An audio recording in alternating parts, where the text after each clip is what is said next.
चलिए आगे बढ़ते हैं। आज ये लास्ट क्लास है आपकी, यूँ कहें कि लास्ट क्लास है आपका ये प्योर सब्सटेंस का, ठीक ना। जो हम लोग प्योर सब्सटेंस पढ़ रहे थे, मेरे ख्याल से ये चौथा लेक्चर है, 4th लेक्चर है ना। तो आज यहाँ पर आपका प्योर सब्सटेंस समाप्त हो जाएगा, ठीक है। कल हम लोग बॉयलर स्टार्ट करेंगे। तो कल की क्लास में जो हम लोग सीख रहे थे उसमें मैंने बाय मिस्टेक चीज़ों में कुछ गलतियाँ की थी। कल मैं बार बार कह रहा था कि पीटी डायग्राम का स्लोप, अगर आपने देखा होगा तो मैंने लिखा था dp by dt, dp by dt, this is the slope of PT diagram. मैं बार बार ये वर्ड यूज कर रहा था, बट लास्ट में मैंने इस चीज़ को सही भी किया था। शुरुआत में मैं ऐसा कह रहा था, लेकिन लास्ट में एक्चुअल में ये पीटी डायग्राम के ऊपर किसका स्लोप है? फ्यूजन कर्व का स्लोप है, फ्यूजन कर्व का स्लोप है। लास्ट में अगर वीडियो को देखेंगे तो मैंने ये टर्म यूज किया है कि slope of fusion curve on PT diagram, लेकिन पहले कुछ समय तक मैं बार बार ये वर्ड यूज कर रहा था स्लोप ऑफ पीटी डायग्राम, जो कि गलत है। Slope of fusion curve, slope of fusion curve on PT diagram, this is the correct line. बात समझ में आई?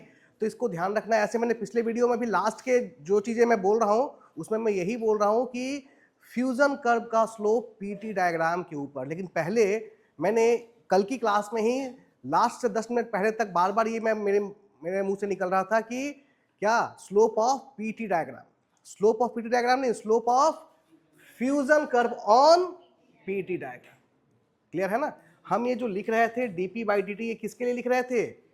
फ्यूजन कर्व के लिए लिख रहे थे, और ये हमारा फ्यूजन कर्व है, ये हमारा फ्यूजन कर्व है। इसकी जब हम स्लोप की बात कर रहे हैं, इसका मतलब हम इस लाइन की बात कर रहे हैं। यहां से अगर हम देखें ये जो एंगल बन रहा है दिस इज थीटा, इस थीटा की बात कर रहे हैं। ये डीपी बाई डी टी क्या है? ये थीटा को रिप्रेजेंट कर रहा है, ठीक ना।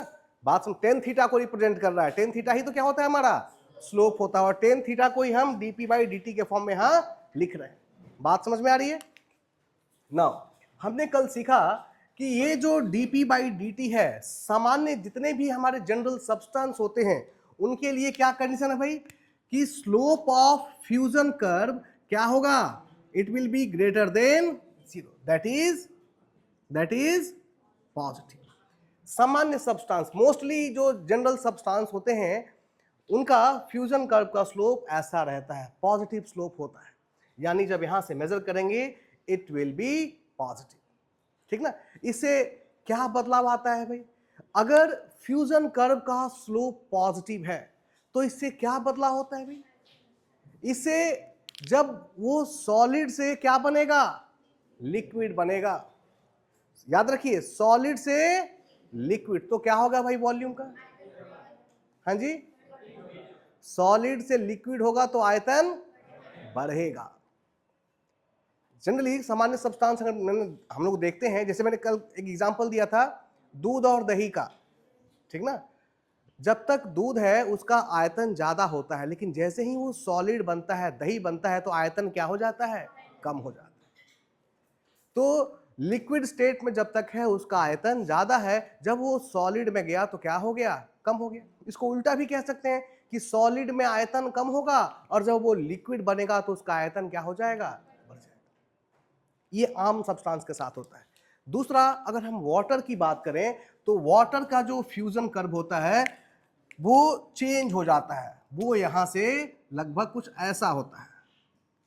ये है फ्यूजन कर्व, जिसके कारण DP by dt, DP by dt किसके लिए? फॉर H2O, वाटर के लिए। किसका कर्व? फ्यूजन कर्व का स्लोप। ये क्या हो जाएगा? Less than, that is negative. और इसीलिए वाटर एक्सेप्शनल केस होता है। वाटर में ये चीजें बिल्कुल उल्टी होती है। जब ये सॉलिड में जाता है तो इसका आयतन बढ़ जाता है, और जब ये सॉलिड से कहां आता है? लिक्विड में आता है, तो आयतन घट जाता है।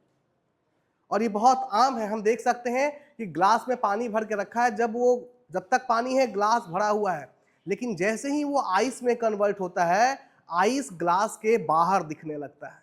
इसका मतलब है उसका आयतन क्या हो चुका है, बढ़ चुका है। This is the exceptional case. ठीक है, ये चीजें कल हम लोगों ने सीखी थी, आज हम लोगों को इसके आगे देखना है। और आज का भी जो टॉपिक है वो है analysis of PT diagram. PT diagram को कैसे एनालाइज किया जाए, कैसे देखा जाए, और पीटी डायग्राम से हम ऑब्जेक्टिव क्वेश्चंस को कैसे सॉल्व कर सकते हैं, ये आज की क्लास में हम लोग सीखेंगे। ठीक है, पीटी डायग्राम को आज हमें एक इंपॉर्टेंट टॉपिक है हमारा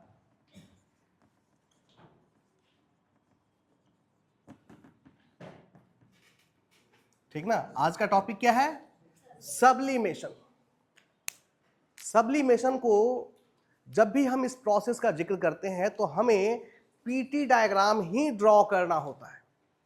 सब्लिमेशन प्रोसेस को हम किस डायग्राम की मदद से समझ सकते हैं, ओनली पीटी डायग्राम। ठीक ना, जब भी सब्लिमेशन प्रोसेस हमें किसी को दिखाना होता है, बताना होता है, तो हम लोग हमेशा ड्रॉ करते हैं पीटी डायग्राम, इसके अलावा दूसरा डायग्राम ड्रॉ नहीं करते हैं। ठीक ना, थोड़ा सा इसको मैं सही कर लूं। ठीक है, आइए सब्लिमेशन क्या है समझते हैं। जब कोई सब्सटेंस सॉलिड स्टेट से डायरेक्टली कहां चला जाए, वेपर में। सॉलिड से कन्वर्जन किसमें हो, वेपर में, तब इस प्रोसेस को हम सब्लिमेशन प्रोसेस कहते हैं। इसका एग्जांपल है कपूर। कपूर हम लोग देखते हैं, कपूर जब जलता है तो वो लिक्विड के फॉर्म में चेंज नहीं होता, वो डायरेक्टली किसमें चल जाता है, वेपर में। नेफ्थलीन बॉल, वॉशरूम में आपने देखी हुई गोलियां रखी रहती हैं वाइट वाइट, वो भी लिक्विड में कन्वर्ट नहीं होता है, वो समय के साथ उसका साइज क्या होते जाता है, छोटा होते जाता है, वो भी डायरेक्टली सॉलिड टू कहां जाता है, वेपर। तो ये सब कुछ एग्जाम्पल है, हमारे कॉमन एग्जाम्पल है किसके, सब्लिमेशन के। बात समझ में आ रही है, किसके एग्जाम्पल है, सब्लिमेशन। यहां पर अगर आप इस पीटी डायग्राम को देखें तो यहां पर है, इस कर्व को हम लोग कहते हैं वेपराइजेशन कर्व। ये जो कर्व है ये है फ्यूजन कर्व, और ये जो कर्व है ये है हमारा सब्लिमेशन कर्व। ठीक ना, ध्यान दें, इस रीजन में हमारा क्या है, सॉलिड, इस रीजन में, और इधर यही तीन फेज है। And this point is called triple point. अब अगर आप देख सकते हैं, इस ट्रिपल पॉइंट के एक तरफ वेपर है, एक तरफ सॉलिड है, और एक तरफ, इसीलिए कहते हैं कि ट्रिपल पॉइंट वो पॉइंट है जहां पर तीनों फेज, सॉलिड, लिक्विड और गैस, एक साथ इक्विलिब्रियम में एग्जिस्ट करते हैं। उस पॉइंट को ही हम क्या कहते हैं, ट्रिपल पॉइंट कहते हैं।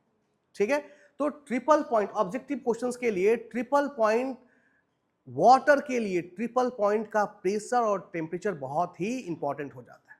ठीक ना, ट्रिपल पॉइंट प्रेशर, इस पॉइंट का जो टेम्परेचर है, ट्रिपल पॉइंट क्या, temperature and triple point pressure, ये दोनों क्वांटिटी बहुत इंपॉर्टेंट है किसके लिए, फॉर वाटर, बिकॉज वाटर से ही हमको क्या बनाना है, स्टीम बनाना है।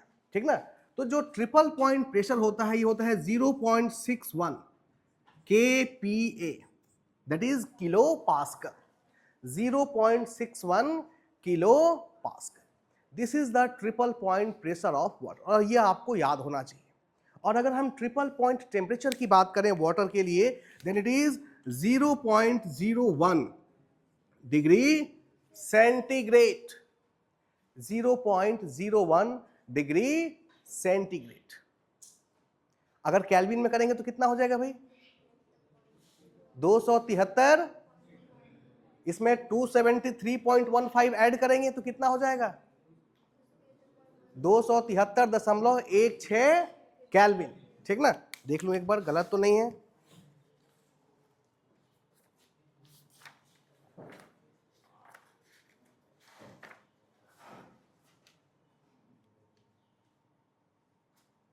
बिल्कुल सही है। ठीक ना, 0.01 डिग्री सेंटीग्रेड, और अगर केल्विन में कन्वर्ट करें तो 273.16 केल्विन।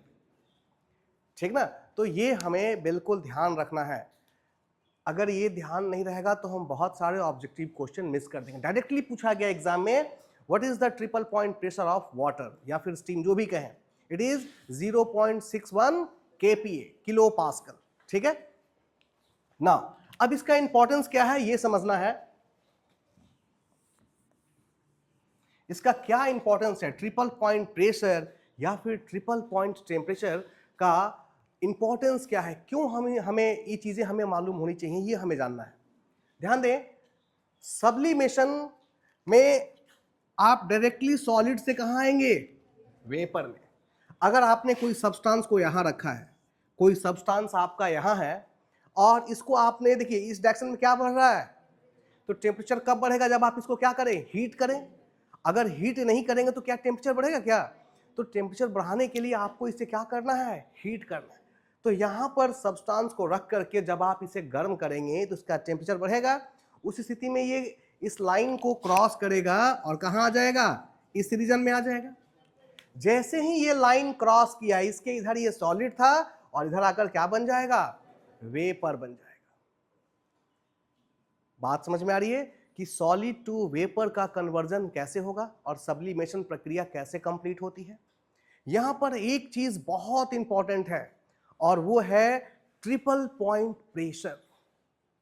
ये जो लाइन मैंने कही कि यहां पर आपने रखा और इसको क्या कर दिया, हीट कर दिया, तो ये सॉलिड से कहां आ गया। ये चीज तब पॉसिबल है जब सब्सटेंस को हम उसके ट्रिपल पॉइंट प्रेशर के नीचे रखें। मेरी बात को ध्यान से समझें। सब्लिमेशन प्रक्रिया में क्या होता है, सॉलिड डायरेक्टली किस में कन्वर्ट होता है, बी केयरफुल, ये सब्लिमेशन प्रोसेस तभी होगा जब हमने सब्सटेंस को कहां रखा है, उसके ट्रिपल पॉइंट प्रेशर के नीचे रखा है।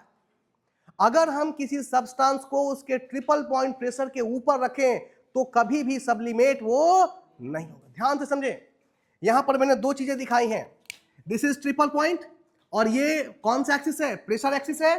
तो ये जो प्रेशर होगा यहां का pressure, this is called triple point pressure.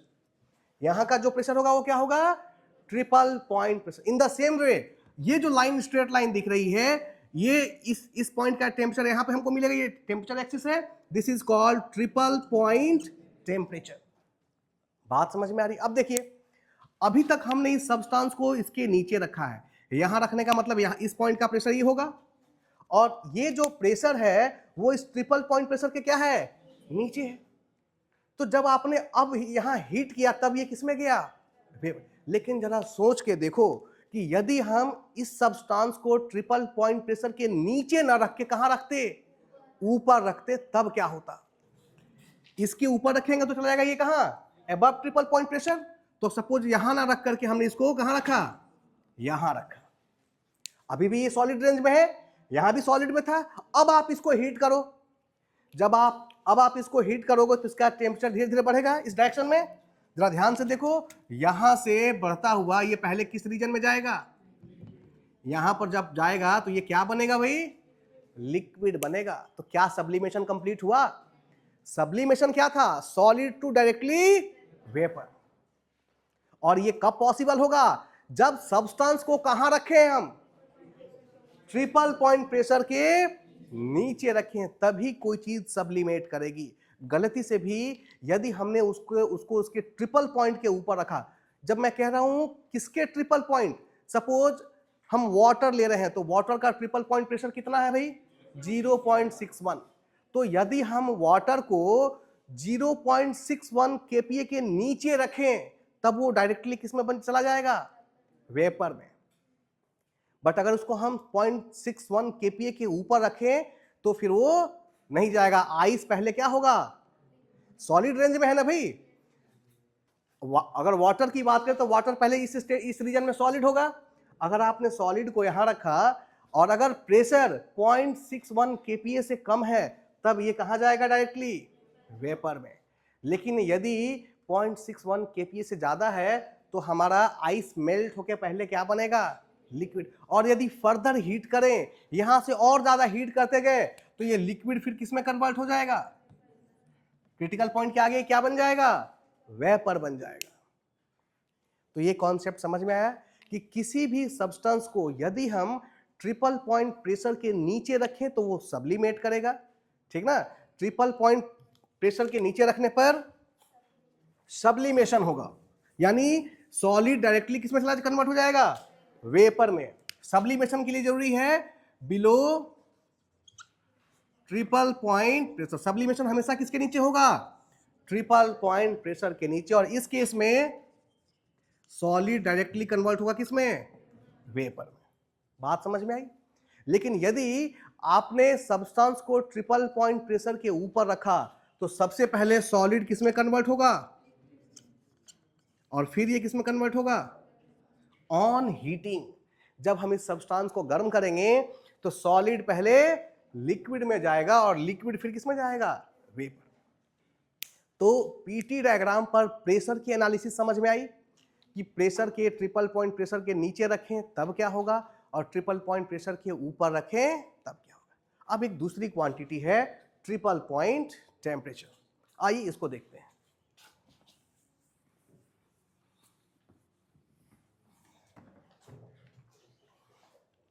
चलिए, अगला एनालिसिस हमको देखना है टेम्परेचर का, कि ट्रिपल पॉइंट टेम्परेचर का क्या रोल है, ठीक ना।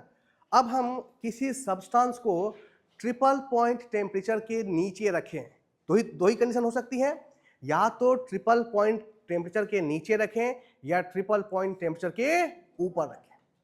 तो पहला जो हम केस ले रहे हैं कि किसी भी सब्सटेंस को हम उसके ट्रिपल पॉइंट टेम्परेचर के कहाँ रख रहे हैं, नीचे रख रहे हैं। जरा ध्यान से देखिए, ये हमारा टेम्परेचर एक्सिस है और इस पॉइंट का जो टेम्परेचर है वही क्या है, ट्रिपल पॉइंट टेम्परेचर। तो अगर किसी सब्सटेंस को हम इसके इधर रख रहे हैं, इसका मतलब बिलो ट्रिपल पॉइंट टेम्परेचर रख रहे हैं, और यदि इस लाइन के इधर रख रहे हैं कहीं भी तो हम एबव ट्रिपल पॉइंट टेम्परेचर रख रहे हैं। क्लियर है। समझ लीजिए कि ये सपोज करो ये 0 है, 1 2 3 4 5 6 7, और ये जो 3 है यही क्या है हमारा, ट्रिपल पॉइंट टेम्परेचर। तो अगर हमने किसी सब्सटेंस को 2 पे रखा है, 1 पे रखा है, इसका मतलब हमने ट्रिपल पॉइंट से पहले रखा है। और यदि हमने 4 5 6 7 पे रखा है तो हमने ट्रिपल पॉइंट टेम्परेचर के ऊपर रखा है। ये बात समझ में आ रही है, ठीक ना।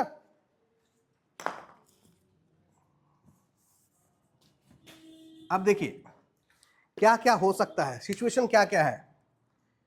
सबसे पहले जो केस हम देख रहे हैं वो देखें, दिस इज ए, इसको हमने मान लिया। ये सिचुएशन कौन सा है, सिचुएशन ए। ए में जो ए पे जो सब्सटेंस रखा गया है वो उसका टेम्परेचर जो है, ध्यान दें, इसका टेम्परेचर क्या होगा, ये होगा, और इस पॉइंट का टेम्परेचर ट्रिपल पॉइंट टेम्परेचर से क्या है, नीचे है। अब जब आप इसको हीट करेंगे, अब जब आप इसको हीट कर रहे हैं तो ये किस में कन्वर्ट होगा भाई, यहां पर है तो ये किस अवस्था में है, सॉलिड, और यहां जाएगा तो किस अवस्था में हो जाएगा, वेपर। तो यदि आप किसी सब्सटेंस को उसके ट्रिपल पॉइंट टेम्परेचर से नीचे रखें तो वो किस में कन्वर्ट होगा। ये अकेला कंडीशन नहीं है, ये एक कंडीशन है, और भी सिचुएशन होंगे। जरा ध्यान से देखिए, हम दूसरा कंडीशन बी ले रहे हैं। बी में हमने सब्सटेंस को यहां रखा।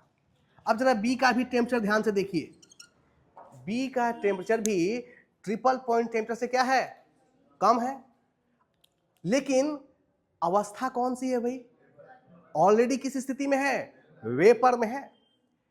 जो हम कह रहे हैं ये बात समझिएगा, हम जो कंडीशन ले रहे हैं कि यदि हम किसी सब्सटेंस को किसके नीचे रखें, ट्रिपल पॉइंट टेम्परेचर के नीचे। कंडीशन यही है कि सब्सटेंस को उसके ट्रिपल पॉइंट टेम्परेचर के कहां रखा जाए, नीचे।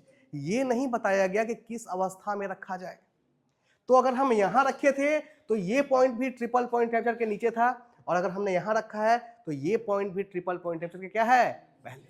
अब अगर आप इसको हीट करें तो वेपर को हीट करेंगे तो वेपर ही रहेगा ना, क्या फेज चेंज होगा, नहीं।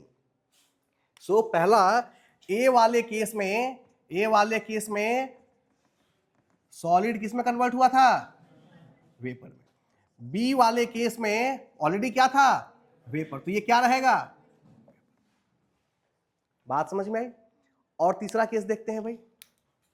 अगर इस केस की बात की जाए, suppose this is your case number C, this is your case number C. अगर सी की बात की जाए तो सी पे किस अवस्था में है भाई? सॉलिड। और इसका टेम्परेचर भी देखेंगे तो ये किसके पहले है? ट्रिपल पॉइंट टेम्परेचर के पहले है। स्थिति कौन सी है? सॉलिड। अब जब इसको आप हीट करेंगे तो ये पहले किस में कन्वर्ट होगा? और ज्यादा हीट करेंगे तो किस में कन्वर्ट होगा? दैट इज सॉलिड से लिक्विड और लिक्विड से। तीन कंडीशन हुआ। ये सारे कंडीशन कौन से हैं? जब आपने सब्सटेंस को कहां रखा है? Below triple point temperature. Below मतलब नीचे। किसके नीचे भाई? ट्रिपल पॉइंट टेम्परेचर के नीचे। ठीक है। और कोई सिचुएशन बन सकता है क्या भाई? हम कहा इसके नीचे यहां रख सकते हैं, यहां रख सकते हैं और यहां। यही तीन सिचुएशन है जो हम देख सकते हैं। ठीक है ना, बिलो ट्रिपल पॉइंट टेम्परेचर।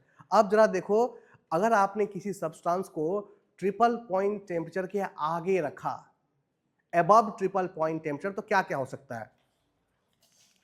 एक यहां रख सकते हैं, ये पॉइंट, इसका जो टेम्परेचर है वो ट्रिपल पॉइंट टेम्परेचर से क्या है? ज्यादा है। इसको कितना भी हीट करें कोई फर्क पड़ेगा? वेपर वेपर ही रहेगा। ठीक ना।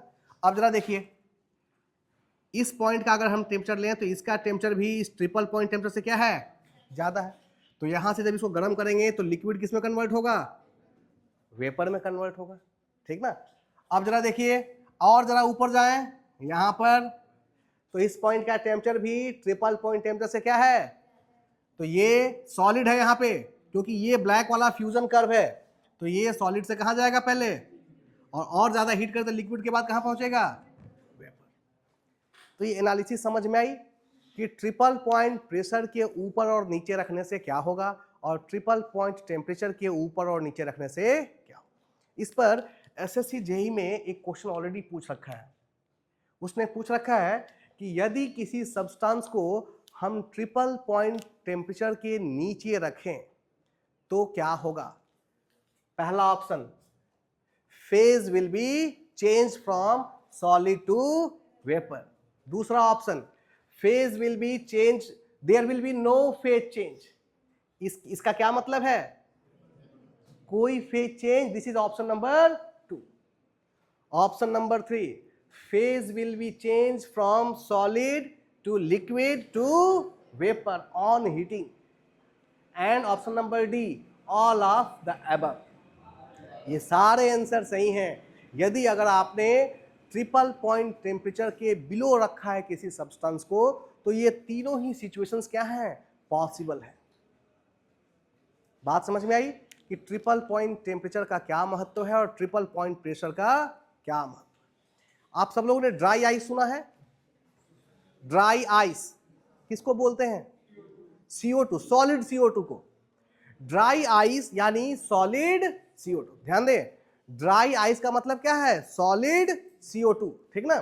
सॉलिड CO2 के लिए जो ट्रिपल पॉइंट प्रेशर होता है वो लगभग 5 एटमॉस्फेयर के बराबर होता है। कार्बन डाइऑक्साइड का, सॉलिड CO2 का, जिसको कि हम ड्राई आइस कहते हैं, उसका ट्रिपल पॉइंट प्रेशर कितना होता है भाई? 5 एटमॉस्फेरिक प्रेशर।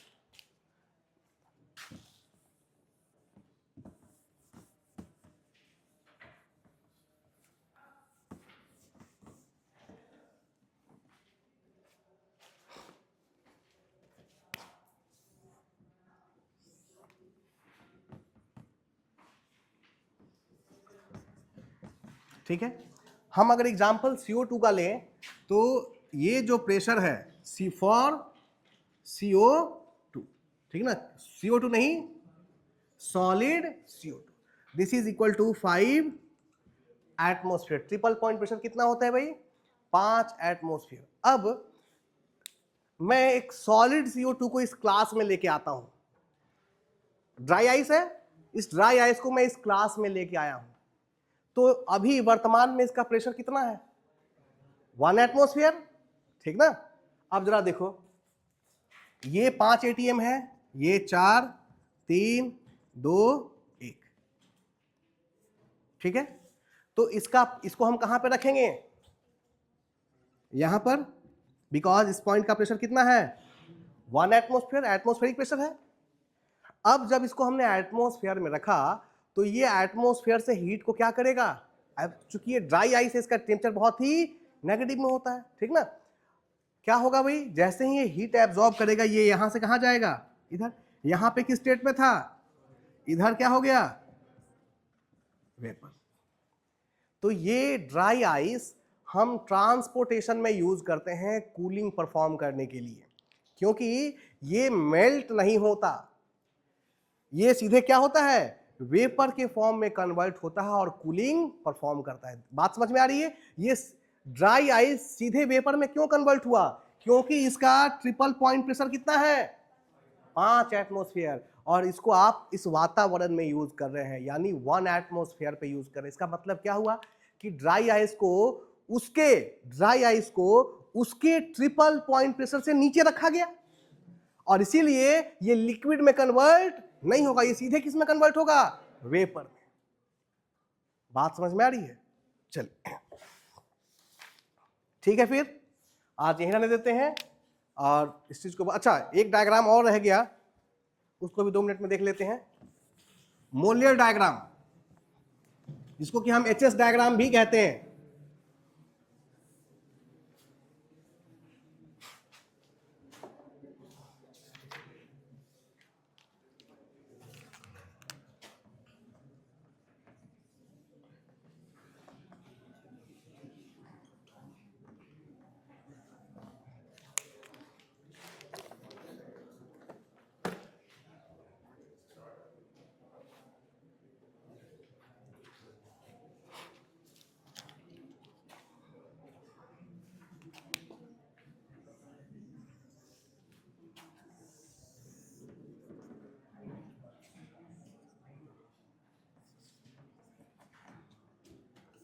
ठीक है, this is the diagram between enthalpy and entropy, और यूं कहें स्पेसिफिक इंथैल्पी तथा स्पेसिफिक एंट्रोपी के बीच के डायग्राम को ही हम क्या कहते हैं, मोलियर डायग्राम कहते हैं।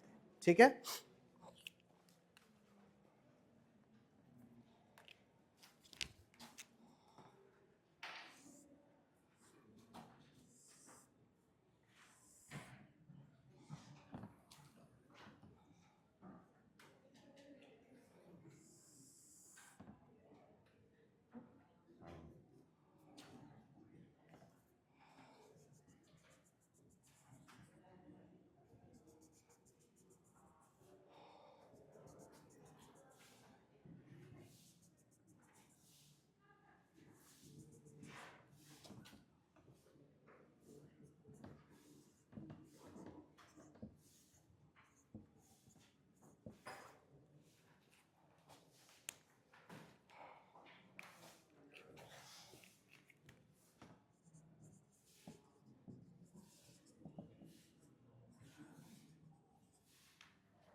आइए समझते हैं molar diagram. Molar diagram specific enthalpy y axis के ऊपर और स्पेसिफिक एंट्रोपी एक्स एक्सिस के ऊपर ड्रॉ किया जाता है।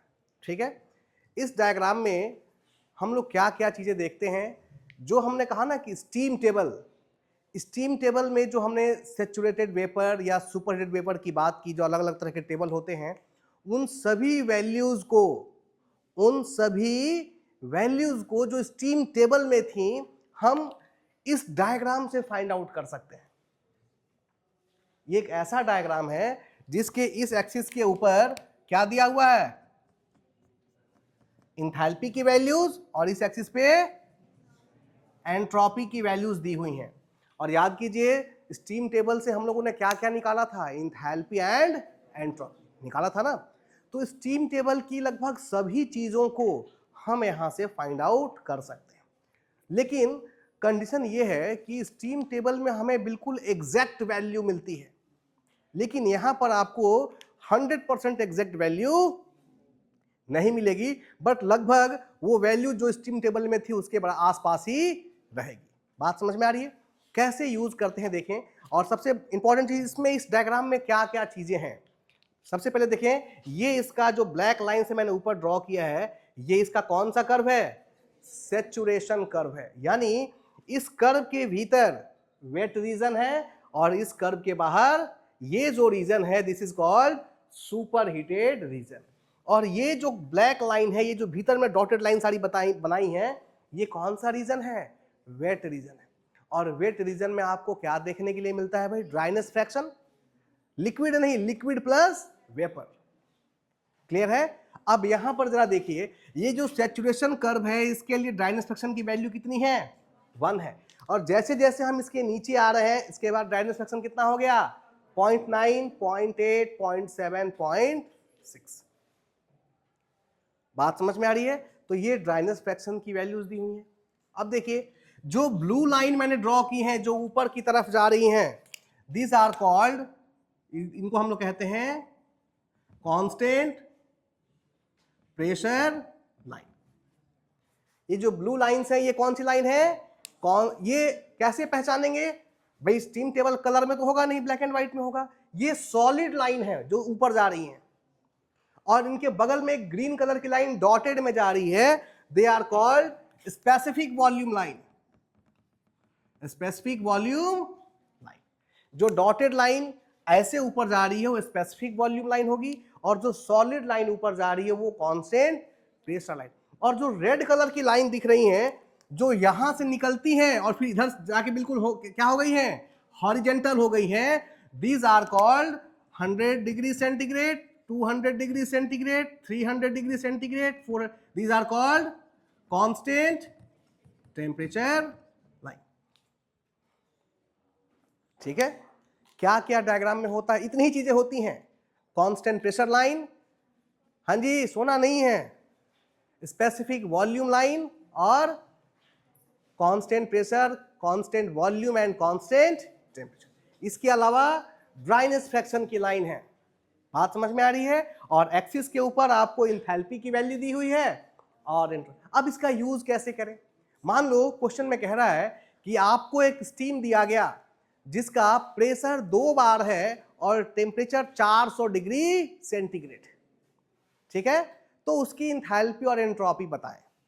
ध्यान सुने, आपको एक स्टीम दिया गया, ठीक ना, जिसका प्रेशर कितना है, 2 बार, 2 एटमॉस्फेरिक प्रेशर है या 2 बार प्रेशर है, और टेम्परेचर कितना है, 400 डिग्री सेंटीग्रेड। तो कैसे रिप्रेजेंट करेंगे, ध्यान दें।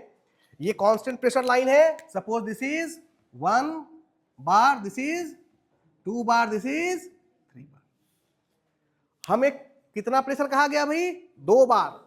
तो ये 2 बार प्रेशर की कांस्टेंट प्रेशर लाइन है, इस लाइन के ऊपर कहीं भी प्रेशर कितना है, 2 बार, और टेम्परेचर कितना कहा गया, 4।